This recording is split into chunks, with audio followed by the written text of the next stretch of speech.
This conference will now be recorded. Welcome. Good morning. Welcome to the March monthly partnership meeting of the Southeast and Caribbean Disaster Resilience Partnership, or SCDRP for short.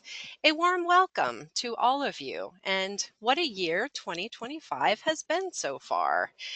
Here we are today on March 27th. We find ourselves just 66 days from the start of the 2025 Atlantic hurricane season, and we have active wildfires burning in all of our southeastern states, including large wildfires along western North Carolina and South Carolina, northwest of coastal Myrtle Beach, South Carolina, and large wildfires in the Everglades down in South Florida.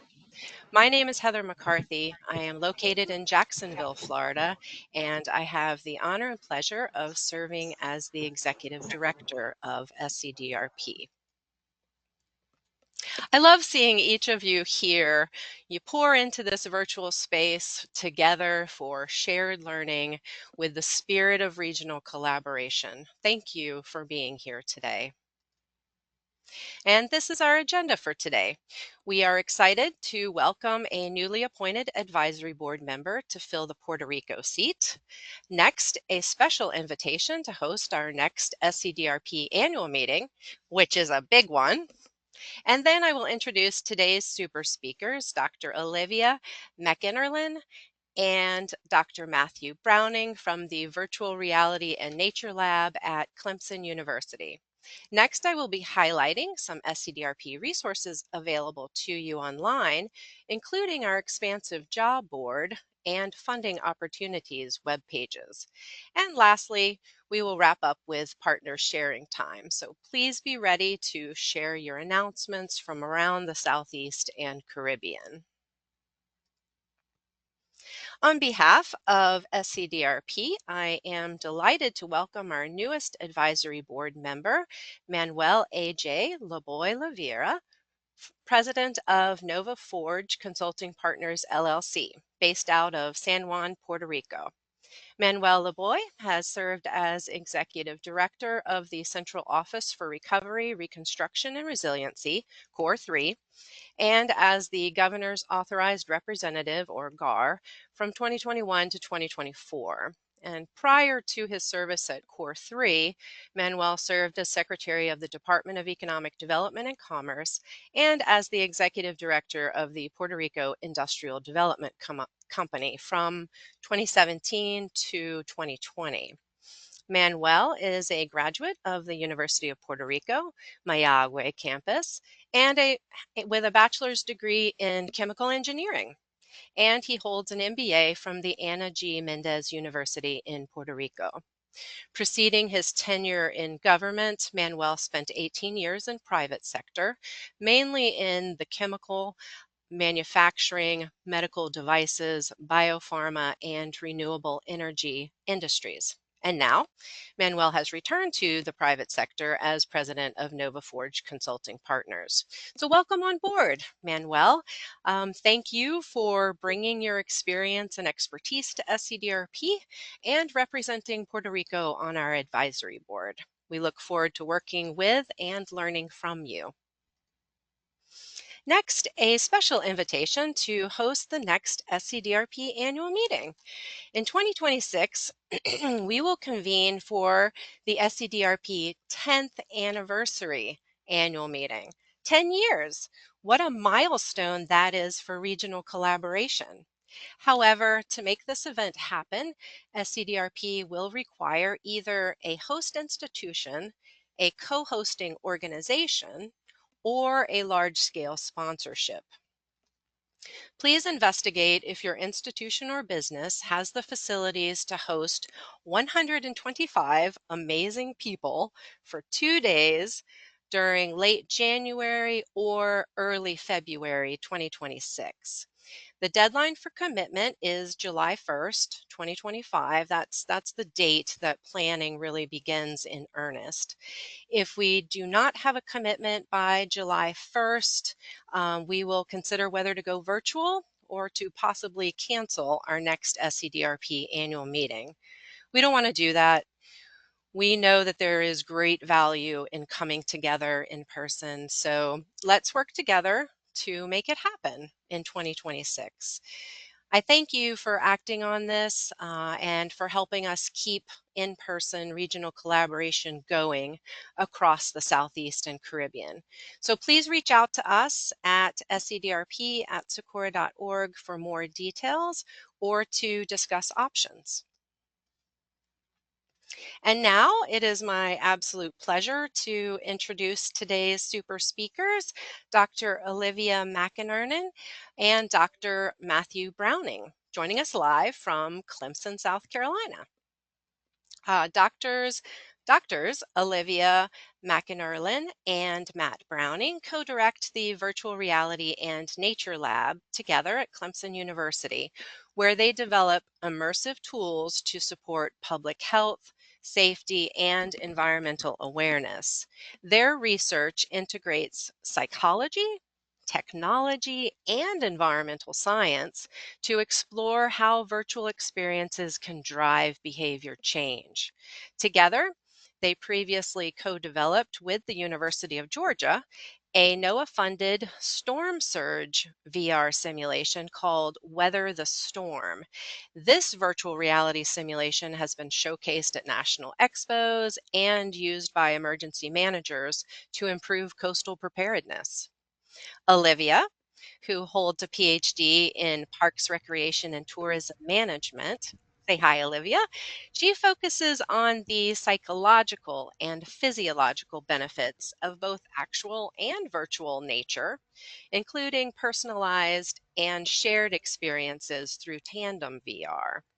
Matthew, say hello, Matthew, is an associate professor at Clemson, and he is a leading researcher in nature-based solutions and sustainability.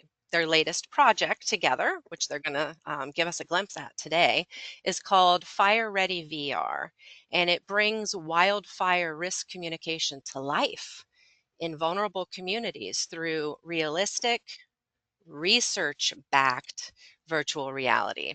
A very warm welcome to both of you. It is my pleasure to first present Dr. Olivia McAnirlin. Awesome, thank you. Matt's going to go ahead and share our slides. Such a lovely introduction. I am so excited to be with you all on this morning. And today we're going to talk about FireReady VR. We're going to talk about Wildfire, but we're also going to talk about what even is virtual reality. And then we're actually going to show some clips from this technology to get feedback, different ideas, or see where you think this could be used. But really, our focus is on immersive wildfire preparation. Next slide, please, Matt. So I will not give us a new introduction. Heather did too good of a job. But I will add that we also have Ashish joining us as the lead developer. You'll notice that this simulation is realistic looking, but it is computer generated. So we co-founded the idea and we saw the importance for a wildfire preparedness through virtual reality, but Ashish helps bring our vision alive. Next slide.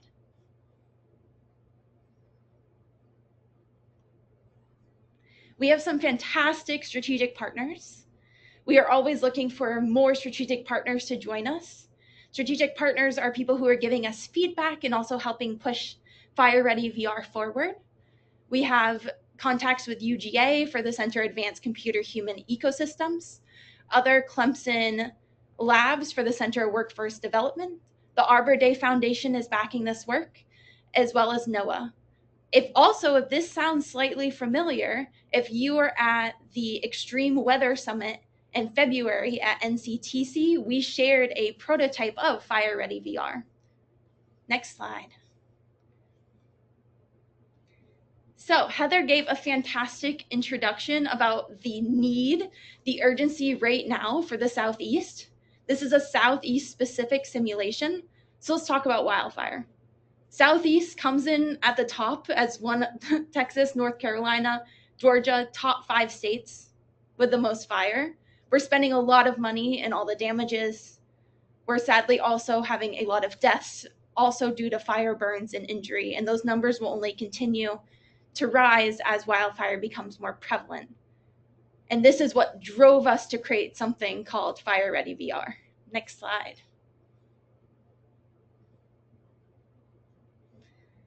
So I don't want this map to be misleading. It looks like the entire Southeast is on fire. A large portions of the Southeast right now are on fire. Matt, I don't know if you noticed this, but we're situated in Clemson, South Carolina, and the smokiness yesterday made it so that we were not outside recreating. But the red is for high probability, high risk of wildfire, and then you can see some of the current wildfires. So this is incredibly important and meaningful for us to create something that's Southeastern specific. Next slide. And then this is just a projection. I'm sure I'm speaking to the choir, but wildfire work will continue to be something that the Southeastern communities need to mitigate, think about, work towards building community-wide strategies. Next slide.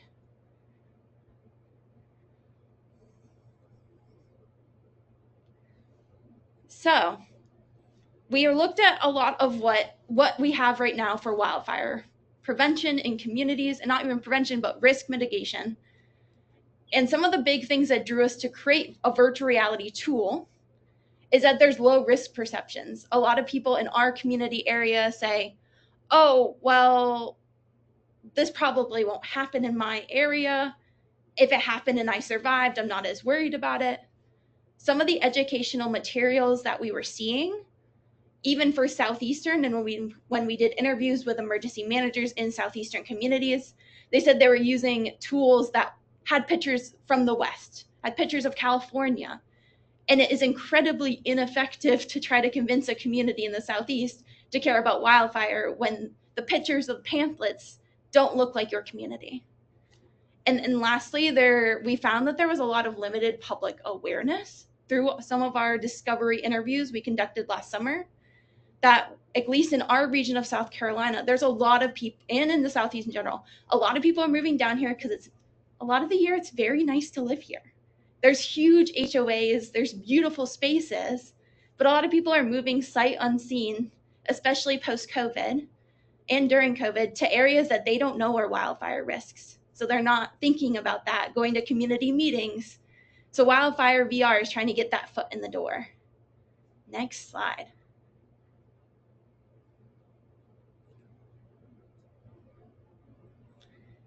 But before we get into more details, we should back up and say, Olivia's been saying VR, she's been saying virtual reality.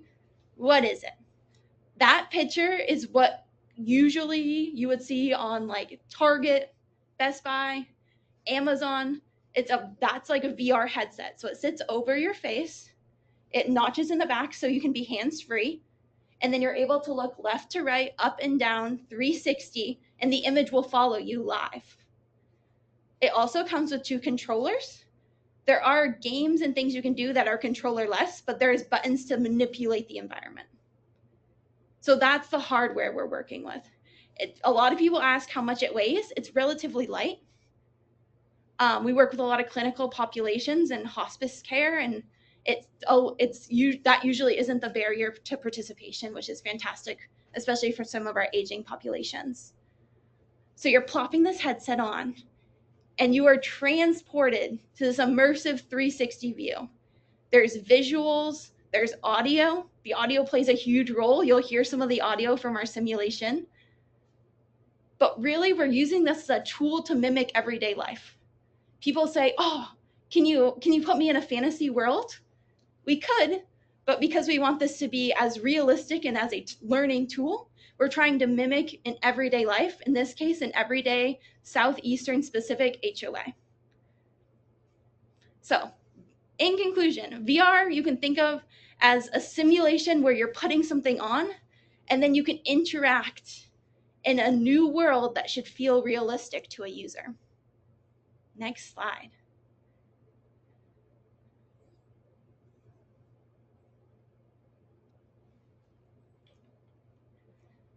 And then for context, people always ask us, is this approachable?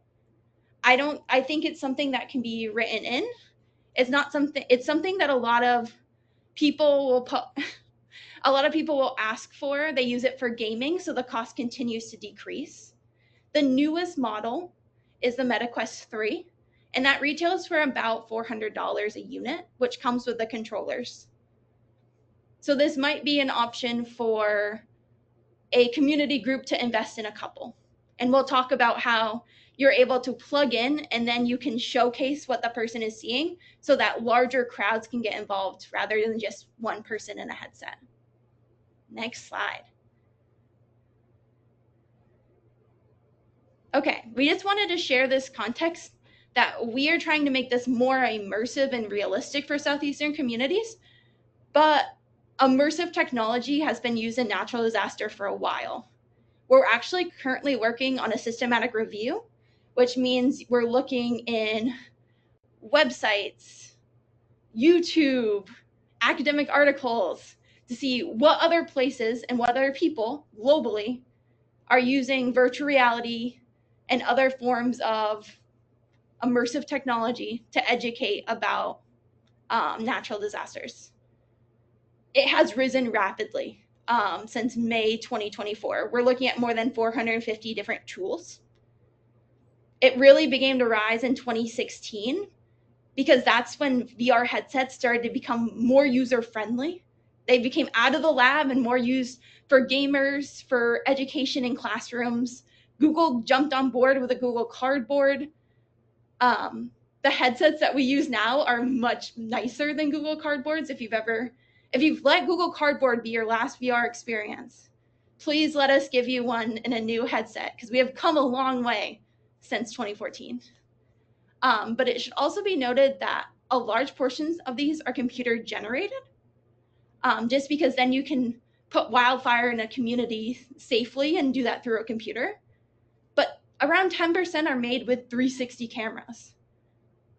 It might be a little hard to see, but the picture shown here is a group that we are working with that have designed a 360 camera that has water running around it so that it can be put in a wildfire simulation for realistic graphics. And we use that to inspire our work. We also work a lot with storm chasers and try to have them take our cameras and these protective cases and try to get as realistic footage as possible, which we did during, I think, Helene and Milton. Next slide.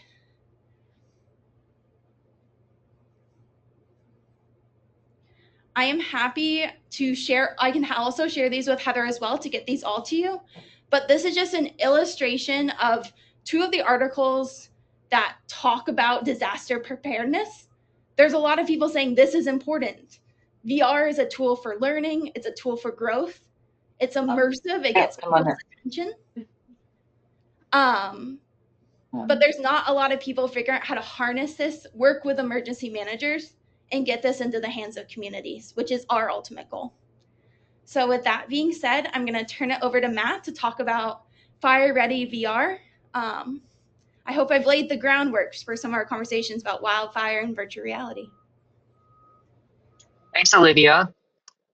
So FireReady VR is computer generated, but it's very realistic thanks to our lead developer. You can see two pictures here. One is a screenshot of FireReady, and another one is a screenshot of an actual fire in southeastern United States. And you can see how similar they are. That was very intentional. We spent a lot of time storyboarding to get the landscape as similar to a broad set of HOAs across the Southeast, which are often in the wildfire or wildland urban interface as possible. The simulation is evidence-based. We are doing this review. We have learned a lot on what works and what doesn't with our Weather the Storm simulation. And it is very emotionally charged. When you experience this, you feel like you're really there in the neighborhood experiencing a wildfire.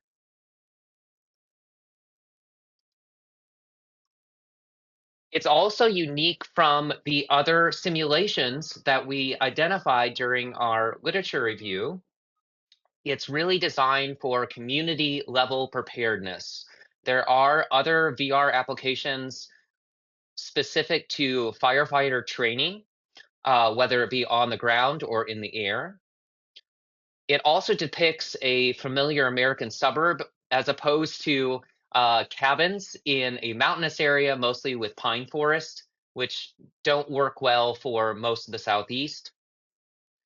It trains users in how to prepare their homes and their lives to mitigate and to overcome evacuation challenges, such as the very common single road that goes in and out of a neighborhood, and realizing how hard it is to evacuate during an emergency. And it visualizes what landscapes and vehicles, cars, and objects look like today, not 5 years ago, which would make it less realistic. And then it's finally easily deployed by emergency managers. It does not require you to be an expert in VR, and it does not require an internet connection. So I'm going to play a series of short clips from the simulation. This is still in development, and we welcome feedback on how to improve this for your all's uses. So peaceful. Looks like a fine evening to just sit back and relax.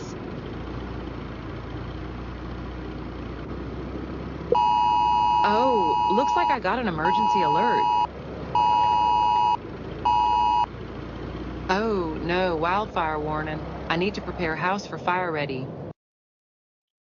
The beginning of the simulation will prepare the user to be in the emotional space and get to immerse themselves in this neighborhood.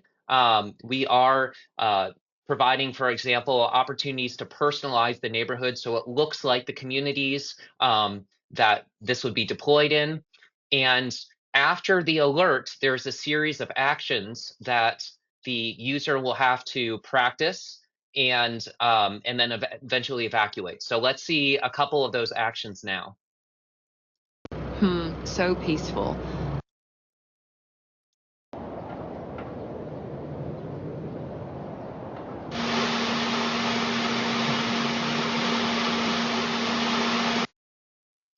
So one action, for example, is cleaning off debris on the roof or in the gutters that could be at high risk of a ember coming in and lighting the house on fire. Let's see another action. Okay, here we go. Oh. There's a lot of firewood. So another action here, you can see moving combustible materials away from the house. We also have, for example, wicker chairs that are high fire risk, propane tanks that people put in their grill or underneath their porch, and in a ready bag inside the house for them, obviously, to be prepared to evacuate. You might have noticed in this last clip that the fire is intensifying. And in this next clip, the narrator is encouraging the person to actually leave, even though their home is not quite fire ready yet. Okay. Okay. In the car. All right. Let's drive. Let's get out of here. Head north on Fairview Drive. Oh, goodness.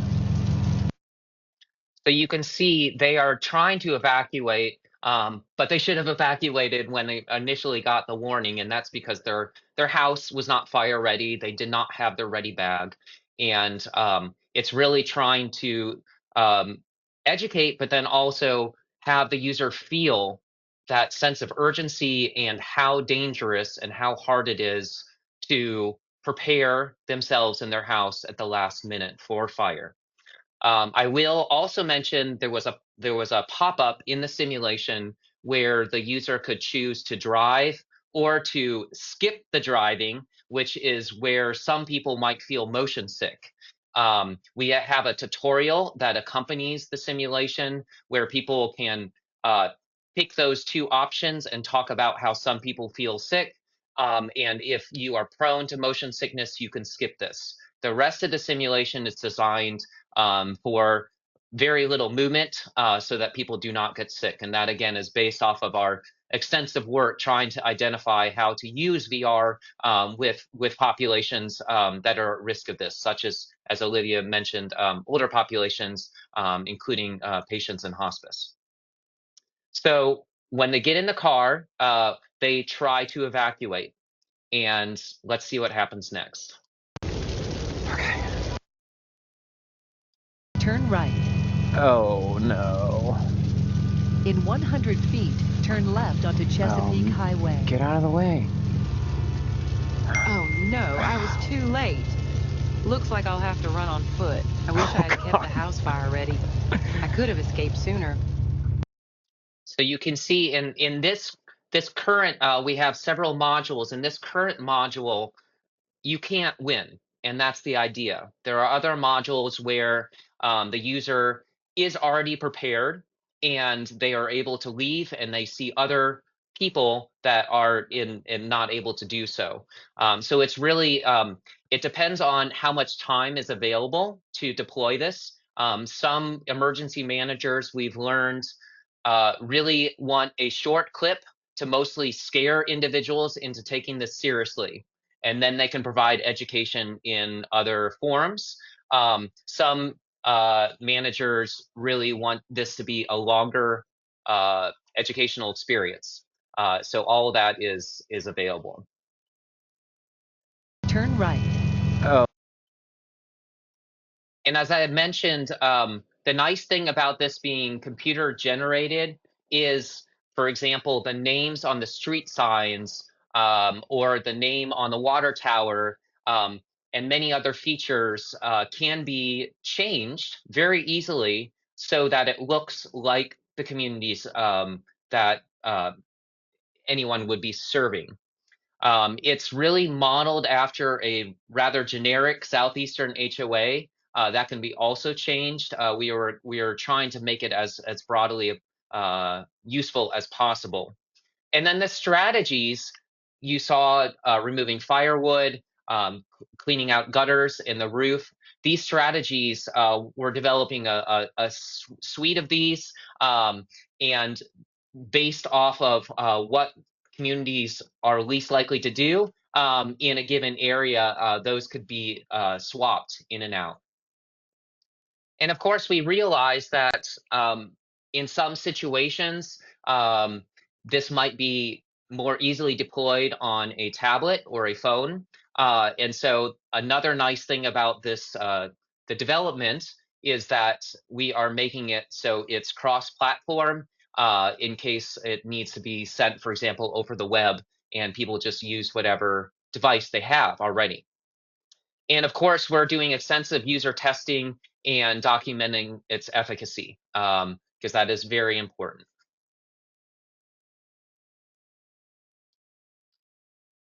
So with that, we want to thank you for your time. If we welcome questions, and if there are questions that come to you after this, please feel free to reach out to us. We're at nature@clemson.edu, and we're really looking forward to hearing your comments and feedback on how to work together to prepare our communities for wildfire. Thank you. Thank you. Thank you so much, Olivia and Matt. Yes, now we've got time for questions and answers. So a couple ways to do it. Please raise your virtual hand, type your question into the chat box, raise your real hand and wave at me. And I already see one from Alyssa Zabrowski with NOAA Disaster Preparedness. What kind of data or extra work would be needed to personalize a situation to a new community? Alyssa, great question. I think it depends on whether new means something under development or something that is there on the ground. we, for example, have built digital twins of communities before, and those can be put into the virtual reality environment. If it's something that has not been developed, but they, for example, a developer is planning, and there's permits being considered, I could imagine those also could be modeled based off of the layout of the community. So to answer your question more directly, I think that if we knew where it was, we could see what geospatial data is already available, and then having just some pictures of what it looks like on the street would be really helpful to make sure that the lights, the street lights, are similar, and to make sure that some communities have lots of trucks and different cars on the streetscape because there's less space for parking, for example, and others ones have parking in the back of the community, in the back of the houses, so you don't see a lot of cars right on the street. So those two would be really helpful for the personalization.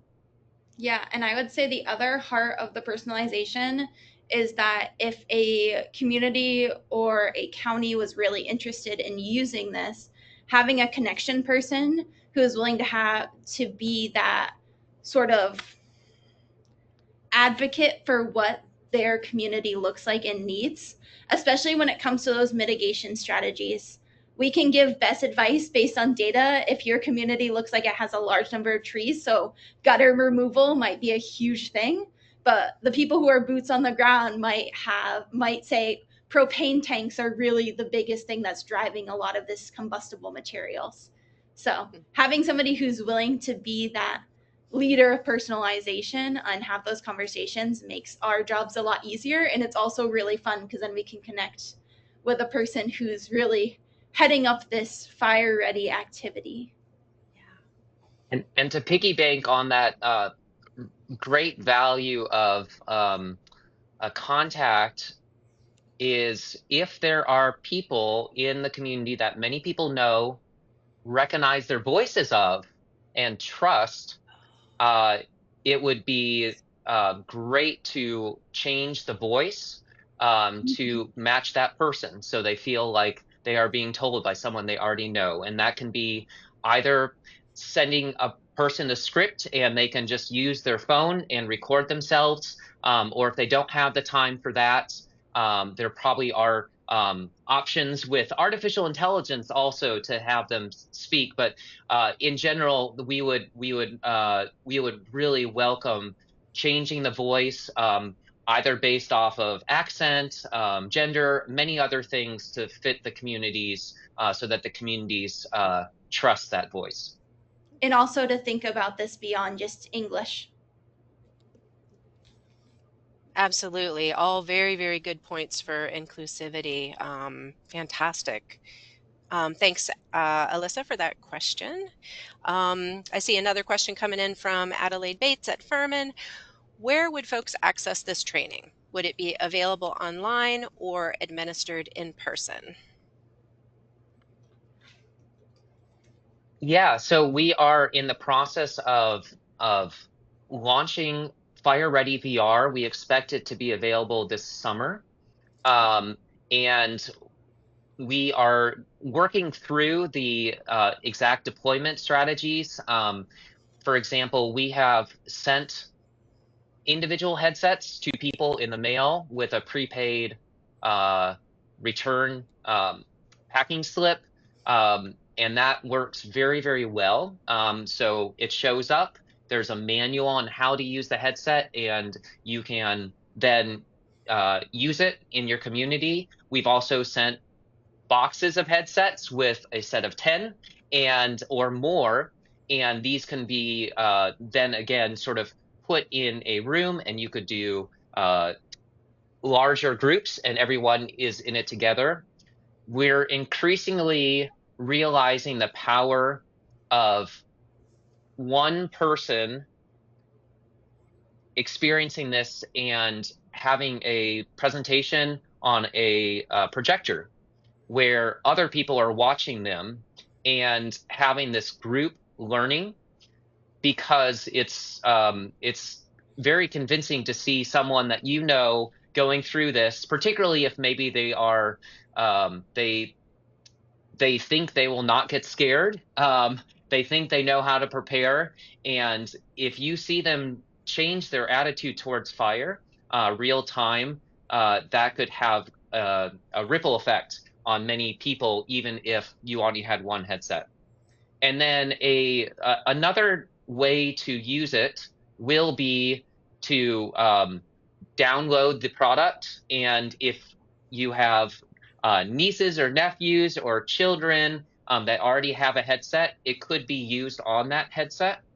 And then, of course, purchasing headsets directly and from, as Olivia said, any major retailer, and then downloading it. So there's many different ways, and we are looking forward to making those as accessible and the least technical as possible. That's really our goal.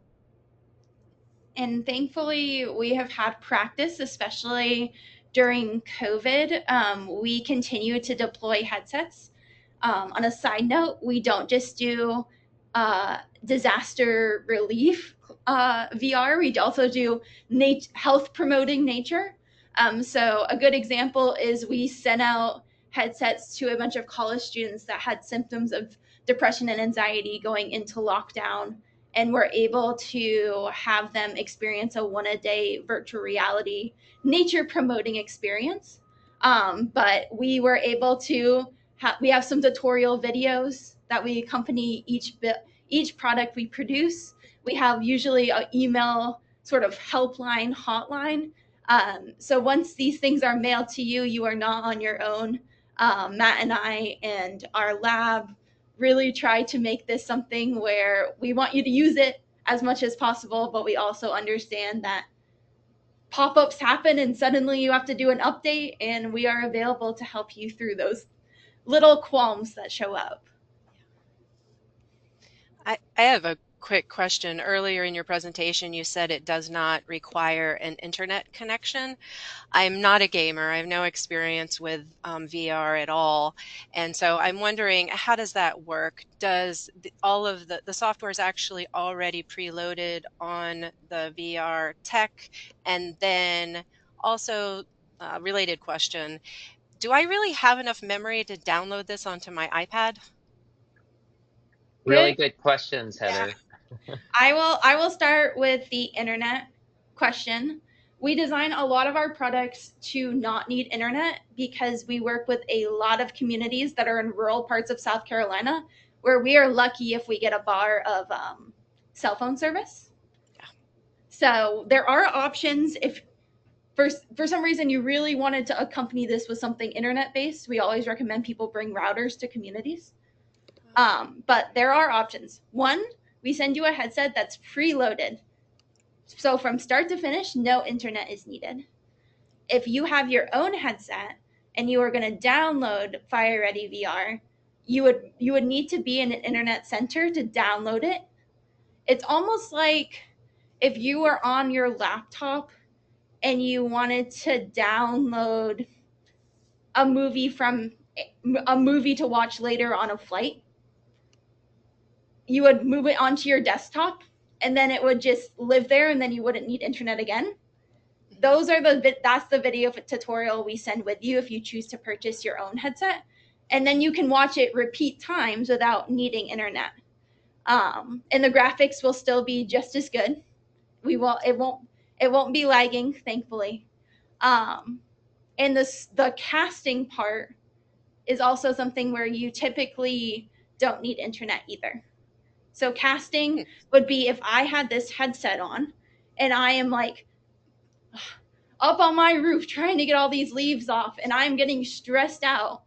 Matt's like, instead of Matt being like, "What are you doing, Olivia?" Like, there's literally a Bluetooth connection to a laptop to a projector screen, which also doesn't need internet because it's just projecting, where Matt could watch me blow things off.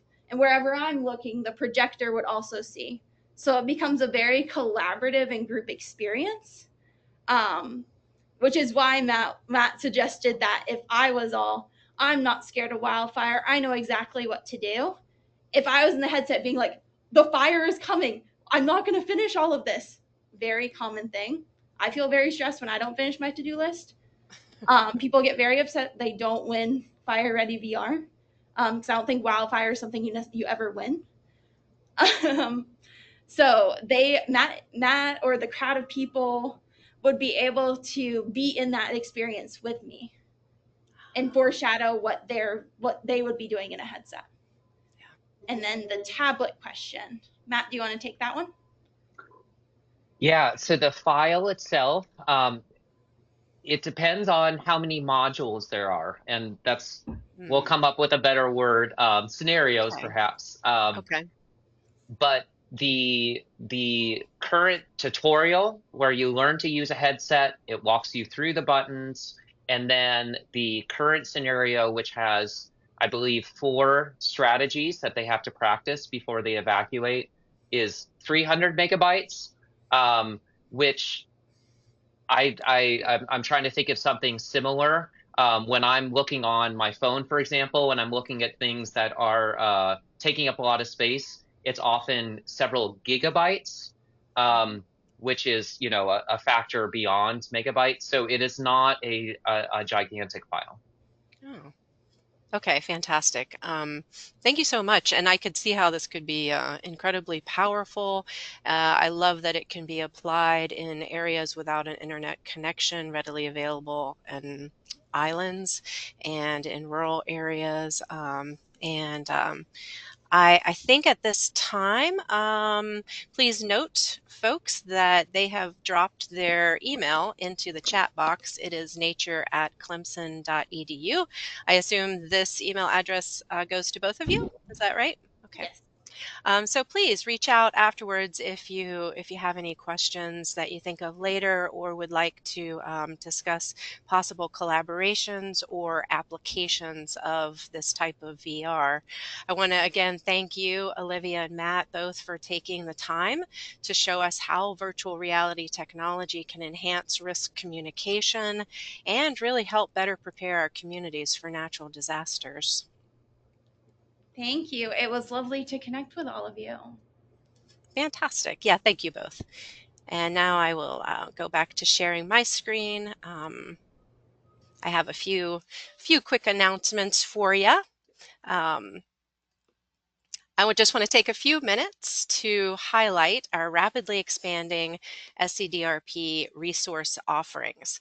So the SCDRP network is working. You are sending us more and more tools, resources, articles, updates, opportunities, and announcements, and we are getting better and better at assembling those resources into both our weekly newsletters and archiving them on our SCDRP website for your continual access anywhere, anytime.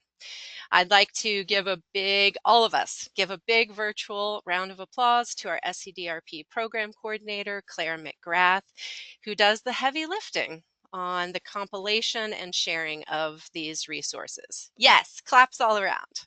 And let me show you what's new.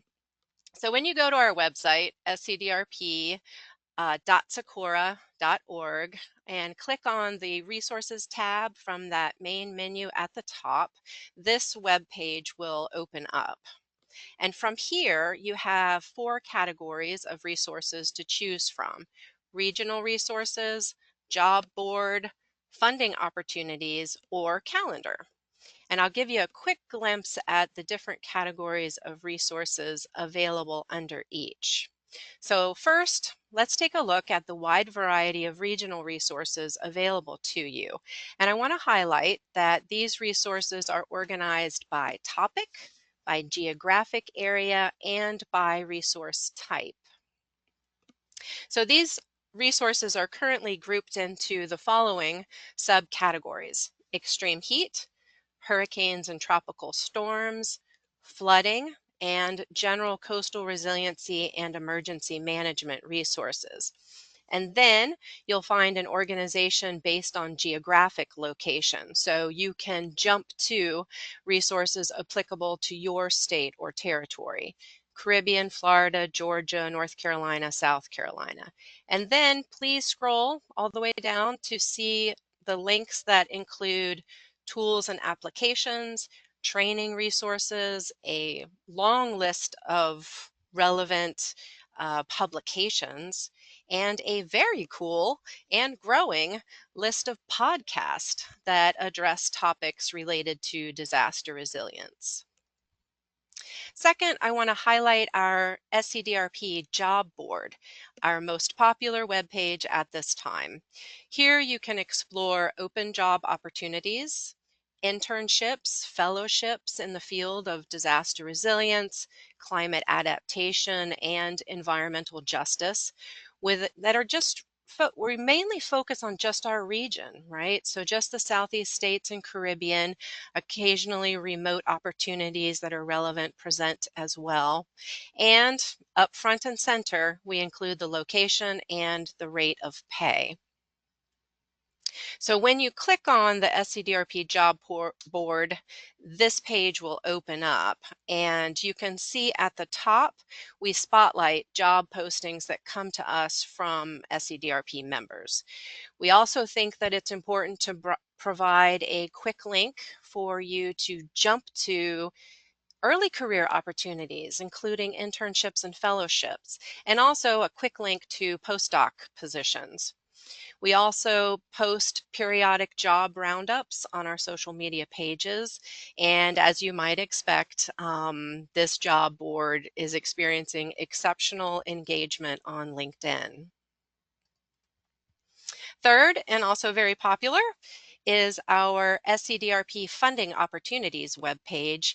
So this webpage exhibits a compilation of both open funding opportunities and ongoing funding opportunities, resources for grant writing assistance, and searchable funding databases. So let's take a look. Upon clicking on the funding opportunities link, you will find a long list of relevant funding announcements, and you can quickly jump to these following categories: open funding opportunities, ongoing funding opportunities, and do not miss the listed links to outside funding databases where you can, dig deeper, dig further. And last but not least, jump to explore grant writing assistance and other funding resources. And fourth, see what's coming up, both virtual and in person, by consulting our SCDRP calendar webpage. And when you click on the SCDRP calendar link, you'll find a calendar in chronological order of webinars, conferences, symposia, workshops, and other training and educational opportunities. So Clemson Virtual Reality Lab, when you have a workshop, we can add this to our calendar page. And let's click on the Learn More button for one of these events. Take, for example, carbon dioxide, CO2, underground storage, technology, uncertainties, and risks. When we click on the Learn More button under any event, it'll open you up to a more detailed description of the event. So here we learned that the carbon dioxide, CO2, underground storage, technology, uncertainties, and risks will take place on Tuesday, April 1st in a virtual workshop format. We also learned that this is a part of the Georgia Tech Community DAC Workshop Series. We can further read a quick summary of the event, and then if we want to know even more, click on the embedded links for more details and registration information. And lastly, look down at the bottom. We want to emphasize the importance of sharing and resharing with quick links to share this event on Facebook, X, and LinkedIn. So in conclusion, help us add to our resource offerings for our SCDRP network. Resource sharing and knowledge sharing are the core of regional collaboration. So if you have a resource to add to any of these collections, please email us at scdrp@socorro.org. We have a few minutes left for partner sharing time. What announcements do you all have today? Alyssa, I see your hand. You're muted. There we go. Can you hear me now? Okay. Yes. Good morning, everyone. I just wanted to first thank Matt and Olivia. This was a great presentation. And you guys mentioned your other virtual reality storm surge tool, which the NOAA CCART team, we are finalizing the dates for our hurricane awareness webinar series, which we will share out with everyone soon. But this specific one, since we have Matt and Olivia here, I want everyone to save the date for May 13th at 1 p.m. Eastern Time. We're going to hear more about their other virtual reality tool that looks into storm surge. And they've actually partnered with the National Hurricane Center within NOAA to socialize that tool and get it out to communities ahead of hurricane season. So be on the lookout for some other dates, but especially for today, May 13th, 1 p.m., we'll hear from Matt and Olivia and their other colleague at UGA. Awesome. So. Oh, fantastic. That's right. May 13th, Weather the Storm is the name of that program, right? Fantastic. Glad to hear that is in process. Other announcements from around the region?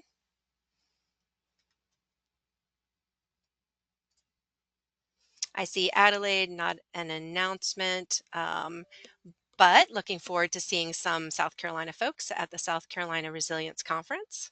Fantastic. And the link is provided in the chat. Other announcements? Did I miss any in the chat, Claire? Nope, but it looks like we have a raised hand. Oh, Kamiko, yes. Kamiko, it looks like you are muted. Let's see. Can you unmute?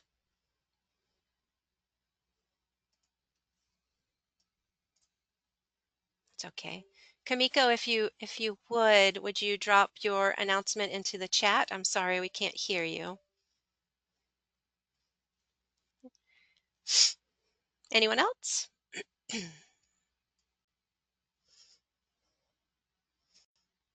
All right. Well, thanks everyone for sharing. And Kamiko, we'll look for your announcement in the chat.